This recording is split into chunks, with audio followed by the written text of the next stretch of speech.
everybody, welcome to this particular section. In this section, we're discussing regarding the Palo Alto Firewall vulnerability protection profile.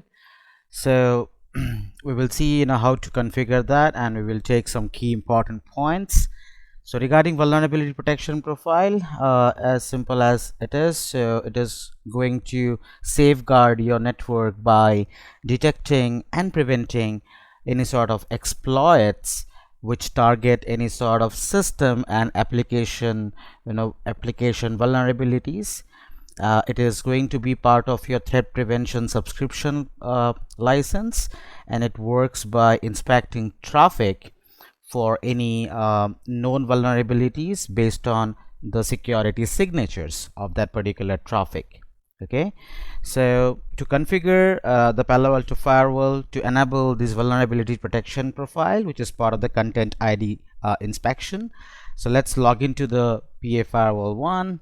But before that, let's understand one scenario here is, let's say that I'm having a server which is inside my trust zone, or think like it could be inside a DMZ zone. Okay, and there is a outside attacker PC who is trying to send some sort of vulnerability scans, or might be it is trying to do some sort of target scans to find out any sort of vulnerability or any sort of exposed assets which is available in my server, right? Or any application or any port numbers which is available in my server. So this attacker is sending some sort of scan messages or doing a scan discovery to find out those open ports. So let's say I configured this particular router to work as a server, and think like it is part of either DMZ zone or inside zone, right? So yeah, let's say it is part of inside zone currently, and this IP is 10.1.1.25. This router will be configured to work as a DMZ server. Okay, and the job is this attacker is going to send some sort of scan based messages, might be TCP scan, UDP scan, which will be routed, the scan traffic will be routed through the firewall, and it will be trying to identify any sort of open ports that my server is having. So first of all, I'll configure this router to work as a server. Okay, and I will this is a Kali Linux based Linux appliance through which I will run a scan, let us say by using the application called as Nmap. Okay, now for that I need to allow the traffic from the inside to the outside and outside to inside, vice versa. So let's say I will just allow this traffic for this lab purpose, outside to inside, which is really not allowed, but yeah, just for lab purpose I'm doing it. So generally this attacker PC to access any server, the server might be having some sort of netted IP address on the outside, might be it will have a static public IP address on the outside. The attacker PC might find this public IP address and send some sort of vulnerability scan messages to this target public IP, which in turn those scan messages can be routed back to the backend server, and might be if certain ports or certain applications are found open, so the attacker can get to know those open port numbers and can do some sort of exploitation, right? Can run some sort of exploit based attacks. So yeah, keeping that in mind, so what I've done is on my Palo Alto firewall, we know that we have Ethernet 1/1 on the inside and 1/2 on the outside.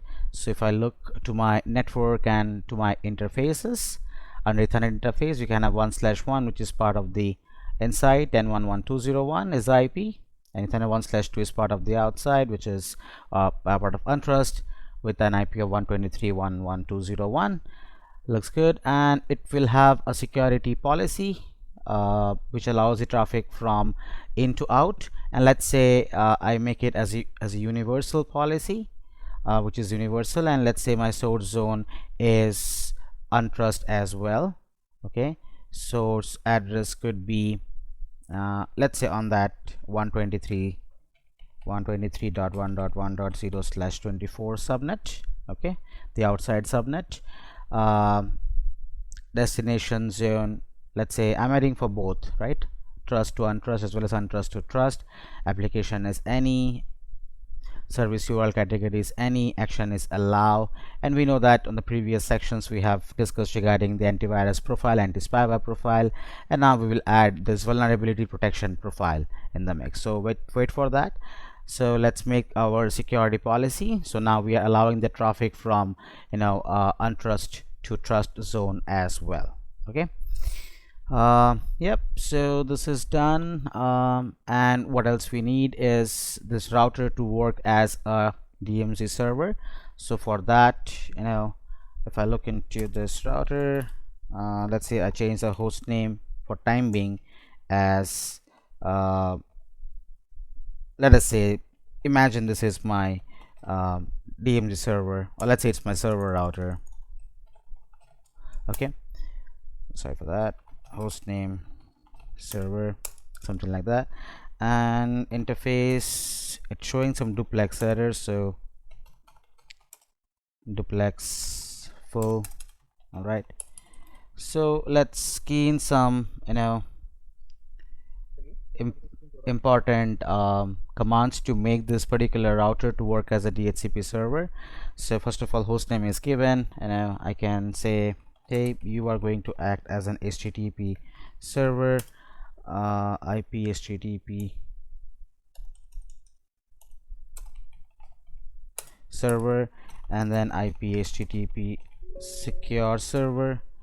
Yep, then I can say IP domain name as cisco.com, and then I can define the crypto key generate RSA modulus, let's say it's 1024. I'm enabling SSH version 2, and I'm defining a device username and a password, username Cisco, and also the password is Cisco.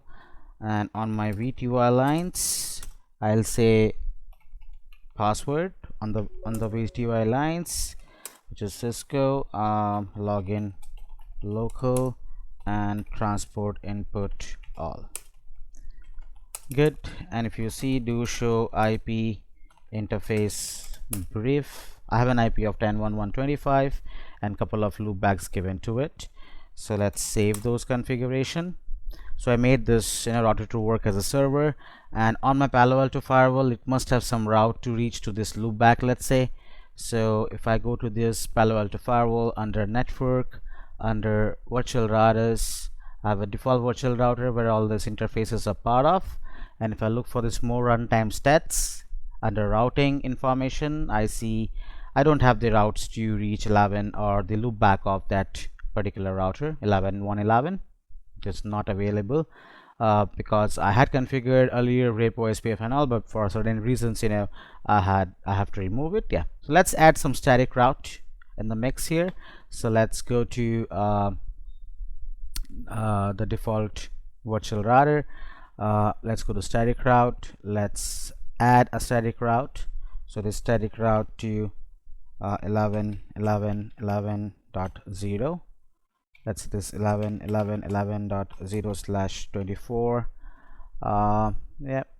Interface, it's mythonet 1/1. Next hop is an IP address, and the IP address should be the router IP 10.1.1.25. okay, inside interface, and this is the IP address. That's okay. And next we should add a static route to reach that 1.11. This is optional, but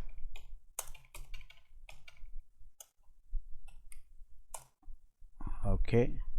So 1.11.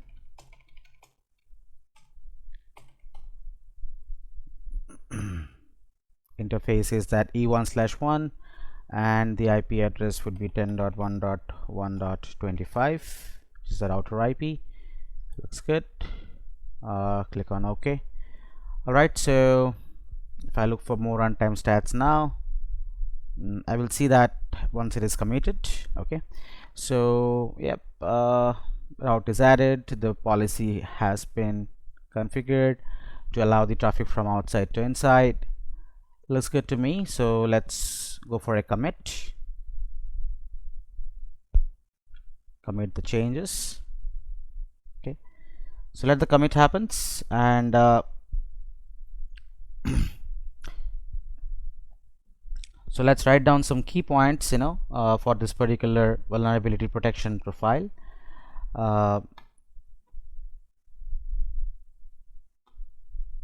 Okay, so this is going to be for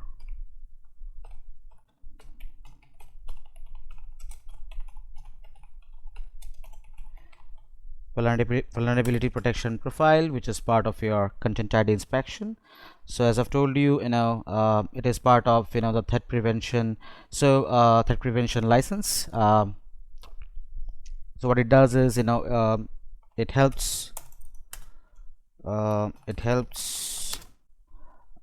to safeguard your network by detecting and preventing any exploits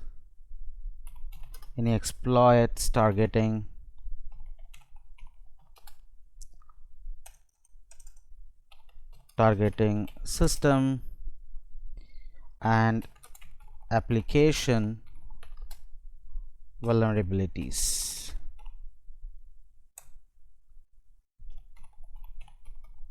Okay, so what are the key components you have?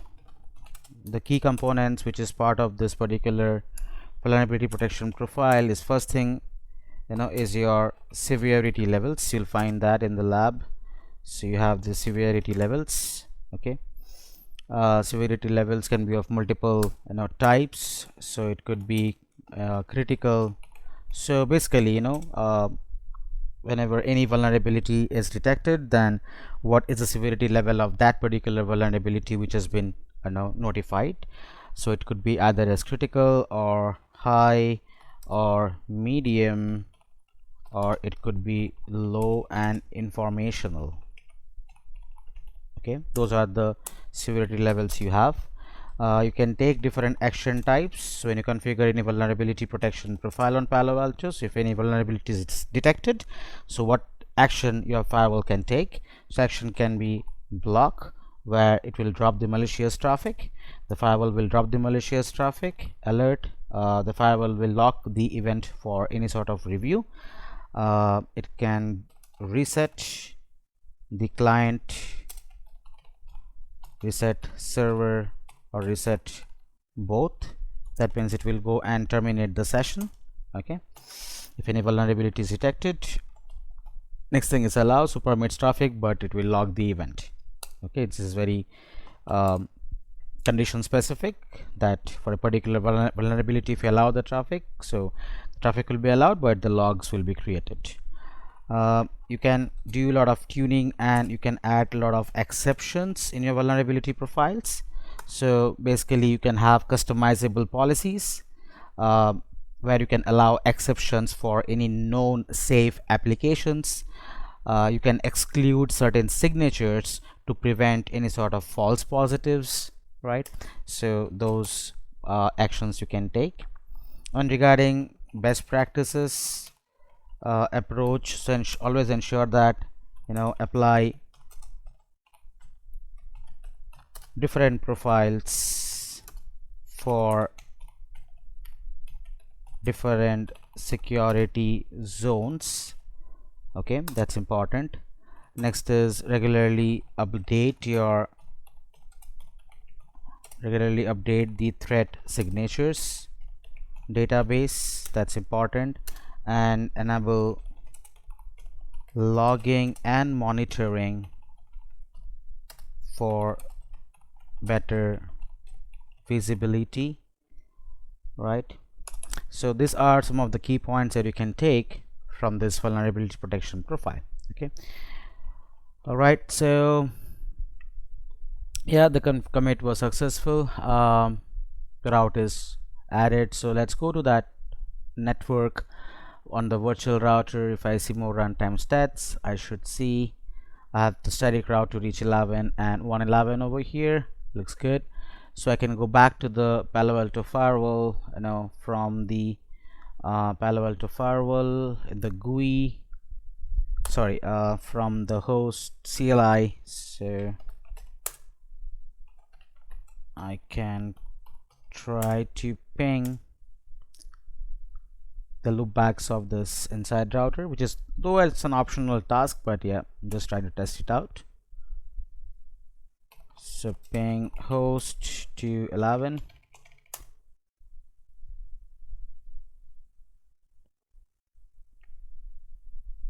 Okay, so let's say ping source, which is 10.1.1.201 to host 11. Yeah, this is working fine. Similarly, ping source from 10.1.1.201 to host 111. That should also work fine. Yes, it is. So let's test the ping from the attacker PC, which is sitting on the outside. So on the attacker PC,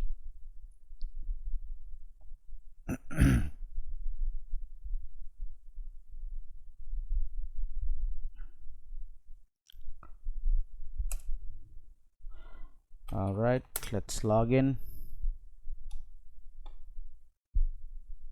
Okay, so from here I can go to the terminal of this Kali Linux, and let's say I'm trying to ping to the outside interface, and what I did is I allowed the management profile allowing ping on the outside interface, which is working.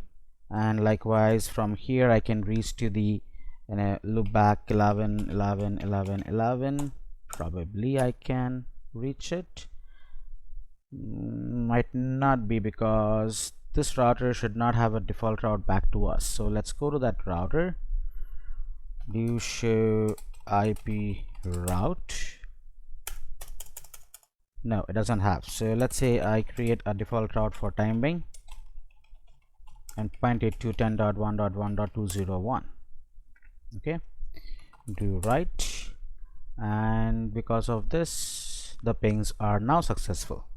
Okay, so from here you can run a particular vulnerability scan.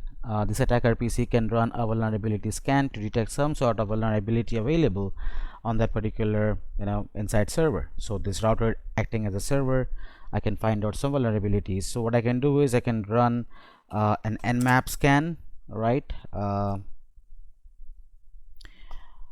scan with to find out some sort of vulnerabilities, and for this particular address, which is which is 11.11.11.11, or let's say I search for 10.1.1.25, okay, which is my IP address of that particular server. Yeah, so yeah, I'm running that particular nmap scan, and I can see that, hey, port 43 is found out, port 80 is found out, port 23 is found out, for port 22 is found out. So yeah, so all those things are discovered, right?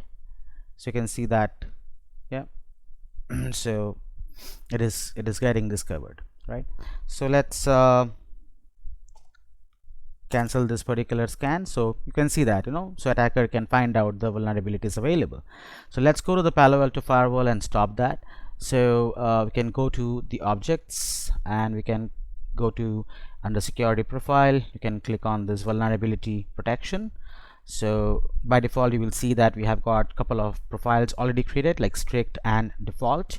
So under default you have got 6 rules, and the strict you have got some 10 rules, and you can see the different rule names, the threat names, the severity levels, the actions each rules are taking, and if packet captures are disabled or enabled. So you can take up the strict rule, and you can actually, let's say, you can clone it and create your own custom vulnerability profile from this, which is a good idea. So let's say I do that, and I name it as my vulnerability profile 1, something like that. I can copy this, I can paste it, and over here I can add some sort of vulnerability according to my choice. So for example, let's say I can add some rule name over here. Let's say this is uh, block scan, okay, something like that. Threat name is any action. Let us say I want to drop it. Host type could be any, right? If any known CVEs or any vendor IDs are available, I can give it here. I can enable packet capture if I want. And category, let's say I've got different categories over here, right? Let's say scan is one of the category, right? So I can actually say scan, and I can define severity level as critical. Okay, click on OK there, and because of which, you know, you can see the block scan would be right up. So let me move that at the top level and click on OK. And likewise, you know, you can also go back and you can write down some sort of exceptions over here. You can see the different signatures that is available in your Palo Alto Firewall database. You have close to 19,500 threat signatures that is, you know, available over here, and the different categories and the severity levels are known to it, and the default actions, if the signatures are found a match, it will take at that particular action. All right, so yeah, my scan rule is added, so click on OK there. And now we need to attach this particular rule to your existing security policy. So let's go to the security policy, and you have got this profile. So I can go there and attach my, you know, vulnerability protection profile, which I've just now made it. Click on OK, and you can see that my vulnerability protection profile is now listed here in the profile section, and you can commit this for the changes to take effect. So let's wait for the commit process to finish, and then we will do the testing.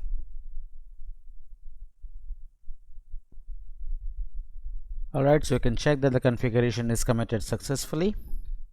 So let's close this, and now we can go back to the, you know, the attacker PC and run that same scan using the nmap scanner. So I can just nmap space vulnerability, and for this address I'm running that scan. Okay, so yeah, so now you can go ahead and to the Palo Alto Firewall. If you look for the monitor, and if you look for the threats, let's refresh it.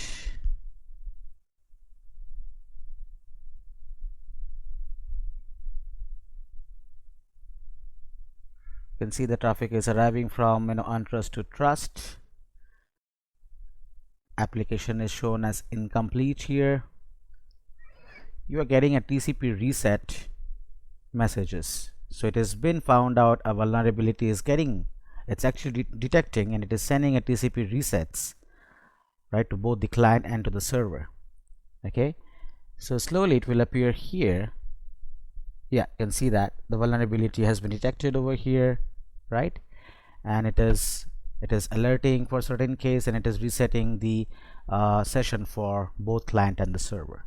Yeah, and likewise you can also see this in this ACC tab.